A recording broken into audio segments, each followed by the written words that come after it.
Hello बच्चों, पिछली class में जो है अपन ने भौतिक और रासायनिक परिवर्तन के बारे में पढ़ा था। फिर अपन पढ़ रहे थे कि रासायनिक अभिक्रियाएं क्या होती है। ठीक है, तो इसके बारे में आज अपन पढ़ने वाले हैं।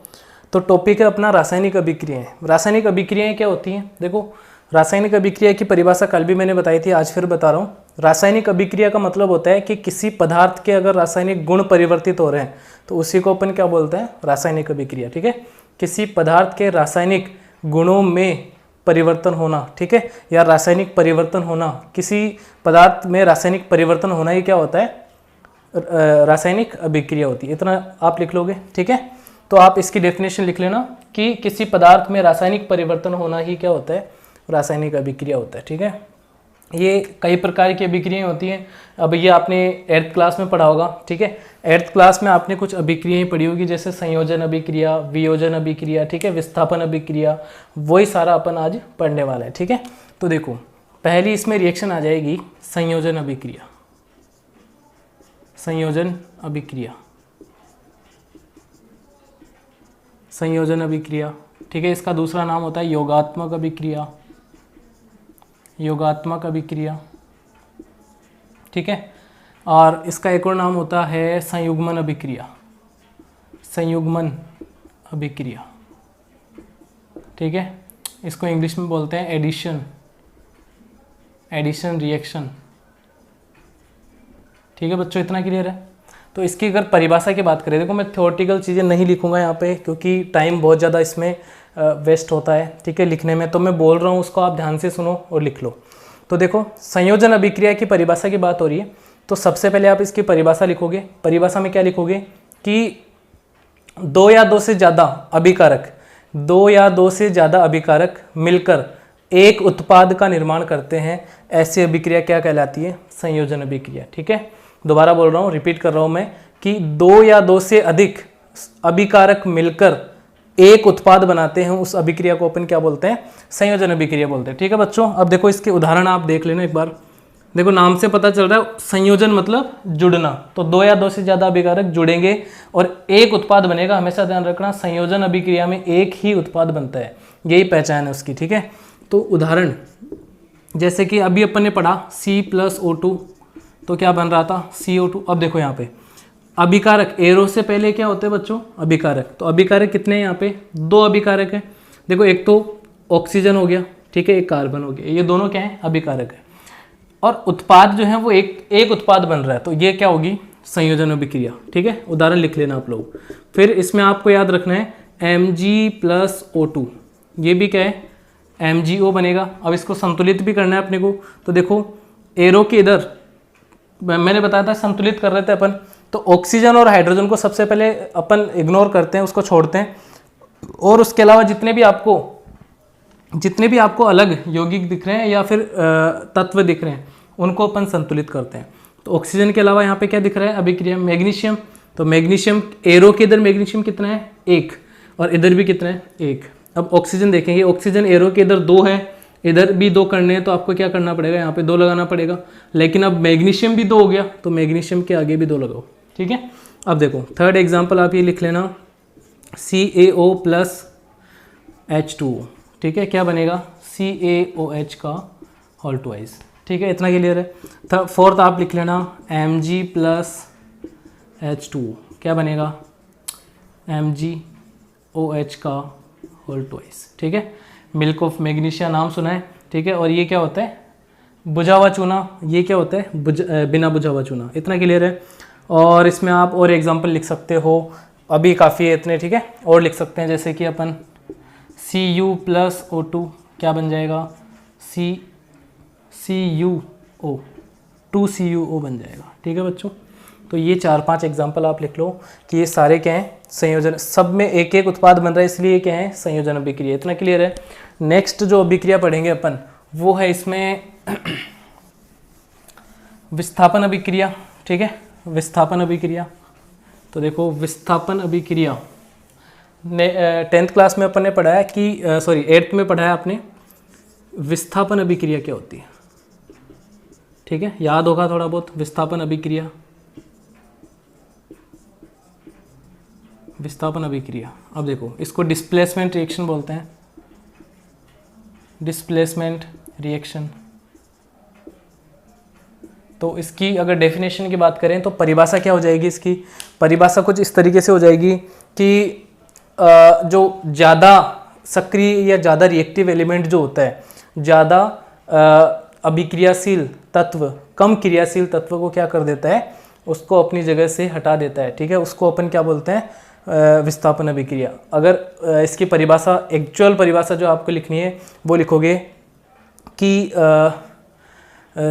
ज़्यादा क्रियाशील तत्व कम क्रियाशील तत्व को अपनी जगह से विस्थापित कर देता है, तो उसको अपन क्या बोलते हैं, विस्थापन अभिक्रिया। ठीक है, तो आप इसको लिख लेना कि ज़्यादा क्रियाशील तत्व कम क्रियाशील तत्व को विस्थापित कर देता है, तो ऐसे अभिक्रिया कौन सी होती है, विस्थापन अभिक्रिया। उदाहरण आप याद रखोगे कि जैसे इसमें अपन ने उदाहरण याद रखना है Zn प्लस CuSO4, तो ये बनेगा ZnSO4 प्लस Cu।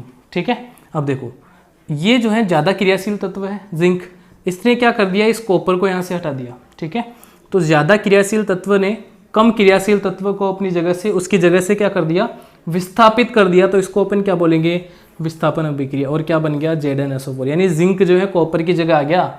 ठीक है, और इसमें एग्जांपल लिख लेना आप लोग कि Zn प्लस FeSO4 क्या बन जाएगा, ZnSO4 प्लस Fe। ठीक है बच्चों, इतना क्लियर है। अब आप पता कैसे लगाओगे कि इनमें से ज़्यादा क्रियाशील कौन सा है और कम क्रियाशील कौन सा है, तो आपको एक क्रियाशीलता या फिर रिएक्टिविटी टेबल याद रखनी है। ठीक है, तो क्रियाशील, ज़्यादा क्रियाशील कौन सा होता है, आप रो में याद रख लेना कि पोटेशियम सबसे ज़्यादा होता है। ठीक है, फिर सोडियम, ठीक है, फिर कैल्शियम, फिर मैग्नीशियम, लिख लेना इनको, पोटेशियम, ठीक है, उसके बाद में सोडियम, उसके बाद में हो जाएगा कैल्शियम, फिर मैग्नीशियम, फिर आपको लिखना है इसमें जिंक। ठीक है, जिंक 30 नंबर पे आता है बच्चों, इसका परमाणु क्रमांक होता है 30 Zn। फिर आप याद रख लोगे इसमें जिंक के बाद में Fe, ठीक है, आयरन।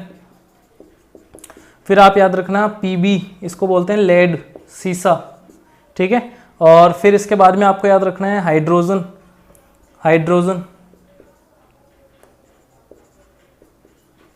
ठीक है, उसके बाद में आपको याद रखना है कॉपर जिसको तांबा बोलते हैं अपन, कॉपर।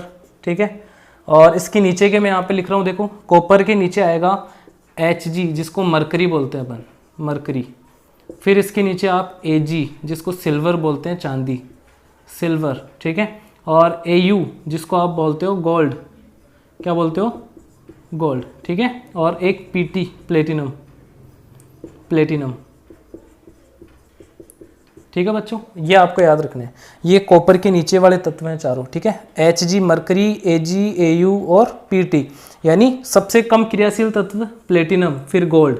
ये दोनों जो है कम क्रियाशील होते हैं, इसलिए आपने देखा होगा कि जो इसके गोल्ड के जो ज्वेलरी होती है, यानी सोने के जो आभूषण होते हैं, उन पे कभी भी जंग नहीं लगता है, वो ख़राब नहीं होते हैं। ठीक है, क्योंकि वो जो है ऑक्सीजन से, ना तो ऑक्सीजन से अभिक्रिया कर पाता है, ना जल से अभिक्रिया कर पाता है। ठीक है, तो जो गोल्ड ज्वेलरी होती है वो ख़राब नहीं होती है। इतना याद रख लो कि आप लोग, सबसे क्रियाशील कौन सा होता है, पोटेशियम। ठीक है, फिर सोडियम, कैल्शियम, ये आपको याद रखना है। अब ये क्रियाशीलता जो सक्रियता श्रेणी, इसको बोलते हैं अपन सक्रियता श्रेणी। ठीक है, और ये आपको याद कर लेनी है अच्छे से। और ये सक्रियता श्रेणी जो है ना, हाइड्रोजन के आधार पर बनाई गई है। हाइड्रोजन से ऊपर वाले ये ज़्यादा क्रियाशील हैं और हाइड्रोजन से नीचे वाले क्या हैं, कम क्रियाशील है। ठीक है, इतना याद रख लोगे आप लोग। ठीक है, तो याद देखो कॉपर बहुत नीचे है, किससे, जिंक से। जिंक ज़्यादा क्रियाशील है किससे, कॉपर से। ठीक है, यानी क्रियाशीलता घटती जा रही है, नीचे जाएंगे तो क्रियाशीलता क्या हो रही है, घट रही है। इसलिए ये अभिक्रिया आपको याद रखनी है। इतना क्लियर है बच्चों। ठीक है, सिंपल है, ज़्यादा हार्ड नहीं है, आप याद रख लेना इसको। फिर आप इसके आगे देखोगे, इसी में एक दे रखी है द्विविस्थापन अभिक्रिया।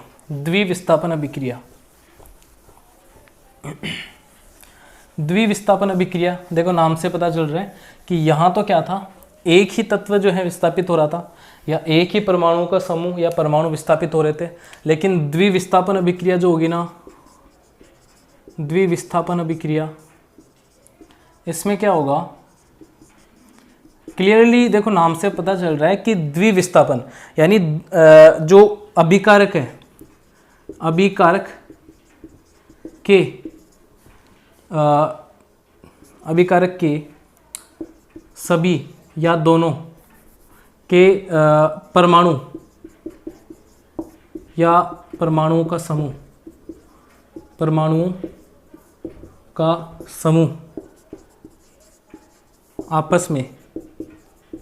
आपस में विस्थापित हो जाते हैं, आपस में विस्थापित हो जाते हैं।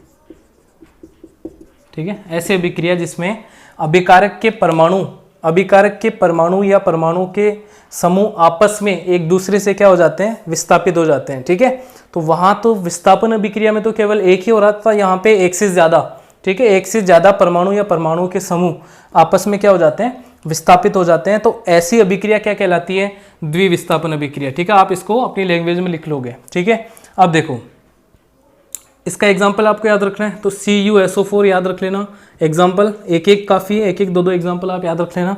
ठीक है, CuSO4 प्लस 2NaOH, तो ये क्या बनेगा, ये बन जाएगा। देखो क्या होगा कि सोडियम जो है इसको SO4 को यहाँ से विस्थापित कर देगा या कॉपर को विस्थापित कर देगा, तो ये क्या बन जाएगा, Na2SO4।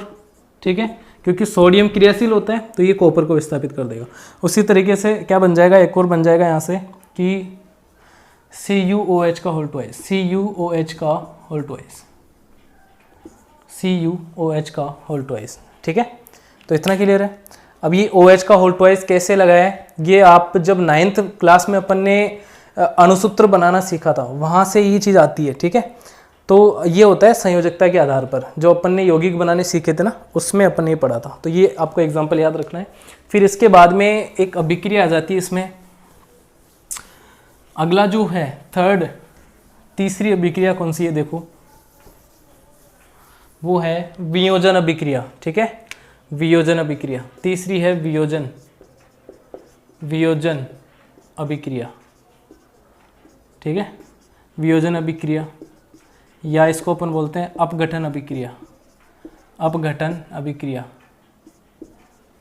ठीक है भाई, संयोजन अभिक्रिया की जस्ट उल्टी। ठीक है, डिसोसिएशन रिएक्शन बोलते हैं इंग्लिश में क्या बोलते हैं, डिसोसिएशन रिएक्शन। तो वियोजन का मतलब क्या होता है बच्चों, टूटना। अपघटन का मतलब क्या होता है, टूटना। संयोजन अभिक्रिया की क्या है, अपोजिट, उल्टी है। क्योंकि संयोजन में क्या हो रहा था कि दो या दो से ज्यादा अभिकारक मिलकर एक उत्पाद बना रहे थे। यहाँ पे क्या होगा कि एक अभिकारक टूटकर ऐसी अभिक्रिया जिनमें एक अभिकारक टूटकर दो या दो से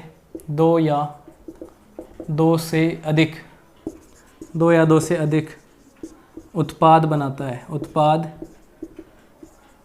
है। ठीक है, या दो से अधिक उत्पादों में विभाजित हो जाता है।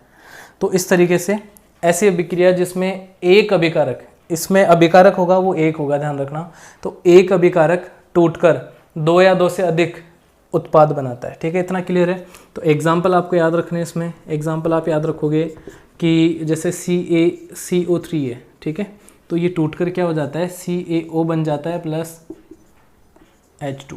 ठीक है, सॉरी H2 नहीं आएगा, CO2। ठीक है, संतुलित अभिक्रिया बनानी है आपको। कैल्शियम देखो, एरो के इधर कैल्शियम एक है, इधर भी एक ही है। कार्बन देखो, इधर भी एक ही है। ऑक्सीजन 3 थे, इधर 3 है और इधर भी 3 है। देखो 2 तो यहाँ है, एक यहाँ है। ठीक है, संतुलित अभिक्रिया है। इतना क्लियर है। तो ये आपको परिभाषा याद रखनी है, प्लस आपको जो है इसका एग्जाम्पल याद रखना है। ये 3 प्रकार की होती है, ये 3 प्रकार की होती है, 3 प्रकार की होती है। ठीक है, देखो पहली है इसमें, एक तो आ जाती है विद्युत अपघटन, विद्युत अपघटन अभिक्रिया।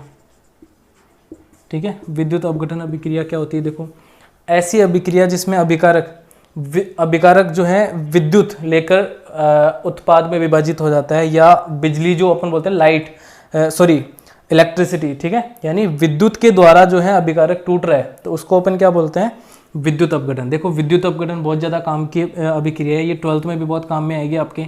तो जैसे कि अपन ने पढ़ा था कि एक NaCl जो था उसमें अपन क्या पढ़ा था, अपन ने इसमें जो है विद्युत, ये अपन ने पढ़ा था 5th चैप्टर में NaOH जब पढ़ रहे थे, NaOH वाला जो यौगिक पढ़ रहे थे अपन, ये कैसे बनता है उसमें मैंने बताया था कि एक अपन ने पात्र लिया था, उसमें NaCl का सॉल्यूशन भरा था, उसमें 2 इलेक्ट्रोड एनोड और कैथोड डाले थे, ठीक है।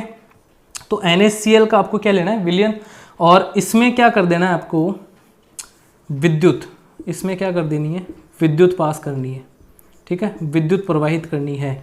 तो जैसे ही NaCl के विलयन में विद्युत प्रवाहित करते हैं तो ये क्या बना लेता है, 2Na + Cl2, ठीक है बच्चों, इतना क्लियर है। तो ये अभिक्रिया होती है, इसका मतलब एक अभिकारक टूटकर क्या बना रहा है, 2 उत्पाद बना रहा है, ठीक है। तो ज़रूरी नहीं है 2 हो, लेकिन यहाँ एक ही अभिकारक होगा, इतना क्लियर होना चाहिए, यहाँ एक ही अभिकारक होगा और आगे चाहे से 2 से ज़्यादा उत्पाद हो सकते हैं, दो तो कंपलसरी है, एक नहीं होगा, 2 तो होने और 2 से ज़्यादा भी हो सकते हैं। तो NaCl टूटकर क्या हो गया, 2Na + Cl2 बना लिया, ठीक है। तो इतना क्लियर है। एक एग्जाम्पल आप इसमें ये याद रख लेना, चलो ठीक है, एक ही एग्जाम्पल काफ़ी है। एक H2O का याद रख सकते हैं अपन, H2O में जब विद्युत पास करेंगे तो ये H2 + O2 बना लेगा, ठीक है, H2 + O2, संतुलित कर लो इसको, ऑक्सीजन 2 है तो इधर भी 2 करनी है, ऑक्सीजन हाइड्रोजन 4 हो गई, देखो 2 दूनी 4, तो यहाँ भी क्या लगा दो, 2 लगा दो। इस तरीके से संतुलित कर लेते हैं अपन अभिक्रिया। ये दोनों अभिक्रियाएं आपको याद होनी चाहिए। देखो ये चैप्टर क्या है, पूरा अभिक्रिया अपन पढ़ेंगे सब, तो एक दो एग्जाम्पल तो एटलीस्ट आपको याद रखने ही रखने हैं, ठीक है। और आप याद रखो तो ओके है, एक एग्जाम्पल, 2 एग्जाम्पल, और जो मैं एक करवा रहा हूँ, जिनके जैसे द्वितीय विस्थापन के एक करवाया मैंने, तो वो आपको एक ही याद रखना है, ठीक है। और बाकी आप बुक में से देख लेना एक बार और। नेक्स्ट देखो, इसमें एक अगली जो अभिक्रिया है, देखो विस्थापन अपघटन अभिक्रिया के अपन ने एक पढ़ ली है। दूसरा भाग है इसका उष्मीय अपघटन, ठीक है। अपघटन मतलब टूटना। तो ऐसी अभिक्रिया जिसमें अभिकारक उष्मा पाकर उत्पाद में टूट जाता है, ठीक है, तो उसको अपन क्या बोलते हैं, उष्मीय अपघटन। जैसे कि एक इसका एग्जांपल CaCO3 ले सकते हो आप। इसमें जैसे आप उष्मा दोगे, उष्मा का जो है साइन ये लगाना है ट्रायंगल का, इस तरीके से, ठीक है, यानी हीट दे रहे हो आप इसको, तो ये CaO + CO2 में टूट जाएगा, ठीक है। ये एग्जांपल आपको याद रखना है, इतना क्लियर है। अब देखो, एक अभिकारक है, 2 उत्पाद में टूट रहा है, किसके द्वारा, उष्मा के द्वारा, तो इसको अपन ने क्या बोल दिया, उष्मीय अपघटन। वहाँ पे विद्युत के द्वारा टूट रहा था तो विद्युत अपघटन बोल रहे थे। अब तीसरी एक और है यहाँ पे, प्रकाशीय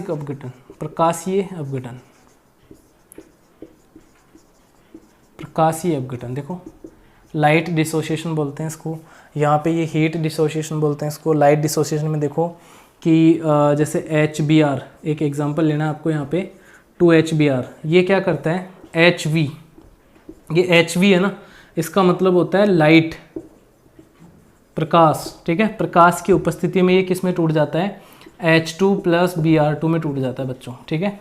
इतना आपको याद रख लेना है, एक एग्जांपल इनके याद रख लोगे आप लोग, ठीक है। तो ये सारे क्या हैं, अपघटन अभिक्रिया के उदाहरण थे, ठीक है। अब अगली जो अभिक्रिया है इसमें वो आ जाएगी मंद व तीव्र अभिक्रिया, ठीक है। 3 पढ़ ली अपन ने, 4th है मंद व तीव्र अभिक्रिया, या तीव्र और मंद अभिक्रिया एक ही बात है, तीव्र अभिक्रिया। अब इसमें आपको क्या याद रखना है, देखो मंद अभिक्रिया का उदाहरण पहले अपन ले रहे हैं इसमें, मंद अभिक्रिया,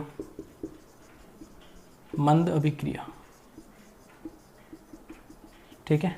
तो मंद अभिक्रिया नाम से पता चल जाता है, देखो मंद का मतलब बहुत धीमे धीमे अभिक्रिया होगी, तो वे अभिक्रिया जो संपन्न होने में सप्ताह, महीने या फिर वर्ष तक का समय ले लेती हैं, ऐसी अभिक्रियाएं क्या होती हैं, मंद अभिक्रिया। या ऐसी अभिक्रियाएं जो बहुत ही धीरे धीरे संपन्न होती है उनको अपन क्या बोलते हैं, मंद अभिक्रियाएं बोलते हैं, ठीक है। जैसे कि उदाहरण आपको याद रखना है, लोहे पर जंग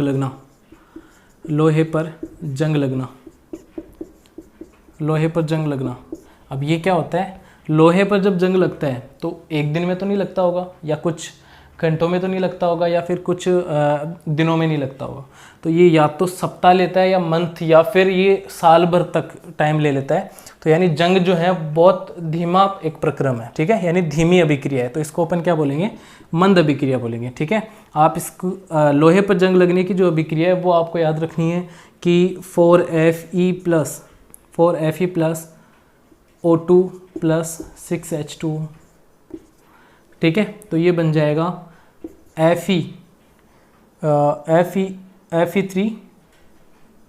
Fe2O3 डॉट 3H2। इस तरीके से जो है यहाँ पे यौगिक बनेगा, ठीक है, आपको याद रखना है, ठीक है। तो ये क्या बनेगा, इसको बोलते हैं अपन जंग।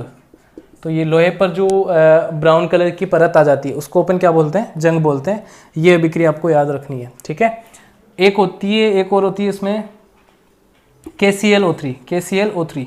तो इसको, ये भी अभिक्रिया जो है ये टूटती है, ये जब टूटता है तो ये KCl प्लस O2 बनाता है, ठीक है। तो ये भी बहुत धीमी अभिक्रिया होती है। तो ये अभिक्रिया आपको याद रखनी है। अब ऑक्सीजन को आप संतुलित करोगे, यहाँ पे 3 ऑक्सीजन है, यहाँ पे 2 है, तो इसके आगे तो 3 लगा दो और यहाँ पे 2 लगा दो, ठीक है। अब KCl भी यहाँ पे 2 हो गया तो KCl के आगे 2 लगा दो। इस तरीके से जो है अपन इसको संतुलित करेंगे। तो ये दोनों अभिक्रियाएं जो आपको किसमें याद रखनी है, मंद अभिक्रियाएं। एक होती है तीव्र अभिक्रिया। अब तीव्र अभिक्रिया की बात हो रही है, तो तीव्र अभिक्रिया का मतलब जो कुछ सेकंड्स में और कुछ घंटों में जो है संपन्न हो सकती है, यानी ऐसी अभिक्रियाएं जो बहुत तेजी से संपन्न होती है उनको अपन क्या बोलते हैं, तीव्र अभिक्रियाएं। बहुत तेज जो है इनका प्रक्रम होता है। जैसे कि आपको उदाहरण याद रखना है इसमें, एसिड और बेस जो होता है ना, अम्ल और क्षार की जो अभिक्रिया होती है वो बहुत तीव्र अभिक्रिया होती है। यानी NaOH प्लस HCl, ये दोनों जब मिलाए जाते हैं तो ये कुछ सेकंड्स में जो है, माइक्रो सेकंड्स में, यानी सेकंड के भी कुछ भाग में जो है कंप्लीट हो जाती है। तो NaCl बन जाएगा प्लस H2 बन जाएगा, ठीक है बच्चों, इतना याद रख लोगे। तो ये एक तीव्र अभिक्रिया है, बहुत जल्दी से अभिक्रिया ये संपन्न होती है, ठीक है। अब इसमें एक डेफिनेशन आपको याद रखनी है कि इनकी परिभाषाएं जो है आप बुक में से देख सकते हो या फिर आप जो है मैं बता रहा हूँ वो लिख लेना। जैसे मैंने बोला ना वो आप लिख लोगे, ठीक है। नोट्स आपको खुद को बनाने हैं। तीव्र अभिक्रिया क्या होती है, मंद अभिक्रिया मतलब ऐसी अभिक्रियाएं जो संपन्न होने में बहुत ज़्यादा समय ले लेती हैं उनको अपन क्या बोलते हैं, मंद अभिक्रिया। और तीव्र अभिक्रिया ऐसी अभिक्रियाएं जो बहुत तेज़ी से संपन्न होती है। फिर यहाँ पे एक मैं डेफिनेशन लिखवा रहा हूँ, अर्ध ठीक है। इसकी डेफिनेशन आपको लिखनी है कि अभिकारक की आधी मात्रा को उत्पाद में बदलने में लगा समय क्या कहलाता है। देखो, अभिकारक की आधी मात्रा को उत्पाद बनने में, यानी अभिकारक जो है, जितना अपन ने अभिकारक लिया है उसकी आधी मात्रा अगर उत्पाद में बदल जाए और जिसमें उस प्रक्रम में जितना टाइम लगता है ना उसको अपन क्या बोलते हैं, अर्धायुकाल। इसको T½ द्वारा अपन निरूपित करते हैं, ठीक है। T1/2 इस तरीके से जो अपन निरूपित करेंगे ये आपको याद होना चाहिए। इतना क्लियर है, ठीक है। अब देखो इसमें एक और अभिक्रिया रहेगी, वो अपन पढ़ लेते हैं, फिर जो है अपना अगला टॉपिक जो है अपन नेक्स्ट क्लास में करेंगे। तो देखो चैप्टर ज़्यादा लंबा नहीं है, छोटा चैप्टर है तो ये जल्दी हो जाएगा। इसमें आपको याद रखनी है उत्क्रमणीय और अनुत्क्रमणीय अभिक्रिया। 5 उत्क्रमणीय अभिक्रिया व